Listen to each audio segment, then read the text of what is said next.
Hello বন্ধুরা, আমার মহন্ত ফ্যামিলিতে তোমাদের সকলকে ওয়েলকাম। তোমরা যে যেখানে আছো আশা করি খুব ভালো আছো। আর এত সব রান্নার আয়োজন, আজ আমার বড় মেয়ে জন্মদিন। দুপুরবেলা সে নিজের হাতে প্রত্যেকবারই আমি রান্না করে খাওয়াই। এখন কিন্তু সব নিরামিষই রান্না হচ্ছে, এরপরে হবে মাছটা সব। তো এখানে রয়েছে 5 রকম ভাজা, তারপর ছানার ডালনা, আর এই পাশে বসিয়ে দিয়েছি তোমার পায়েস।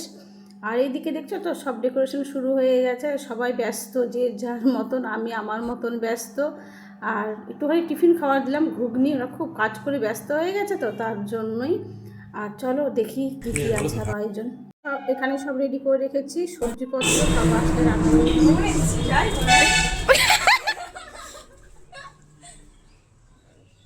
এদিকে তো নিরামিষ রান্না কমপ্লিট হয়ে গেছে, আর এখন আমিষ রান্না হচ্ছে। মাছের ডিমটা শুধু আমার লাড্ডুর জন্যই রান্না হচ্ছে। তো এই যে সমস্ত কিছু এনে রেখে দিয়েছি, এখানে নাড়া ঘাটা হবে তো তার জন্য। আর আমার ননদের হাতে চিকেন খুব দুর্দান্ত টেস্টি হয়, তার জন্য চিকেনটা আমার ননদের জন্যই রেখেছি। তো সেই ননদই রান্নাবাড়ি হচ্ছে সব এখন। আর এই যে সব রেডি খাবার। এখানে কিন্তু 2 জায়গা খাবার বাড়া হয়েছে, একটা আমার মেয়ের আর একটা আমার জামাইয়ের জন্য।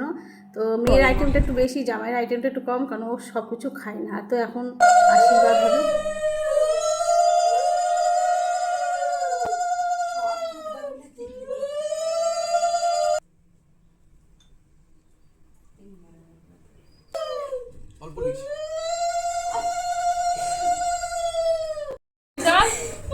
চলো। মনে হচ্ছে ওর আশীর্বাদ হচ্ছে।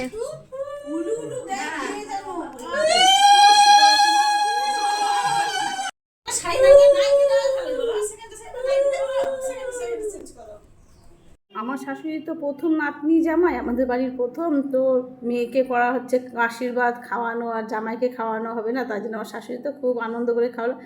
আর চলো এই ভিডিওটি এ পর্যন্ত, খাওয়া দাওয়া হোক, আবার নতুন ব্লগ ততক্ষণের জন্য বাই।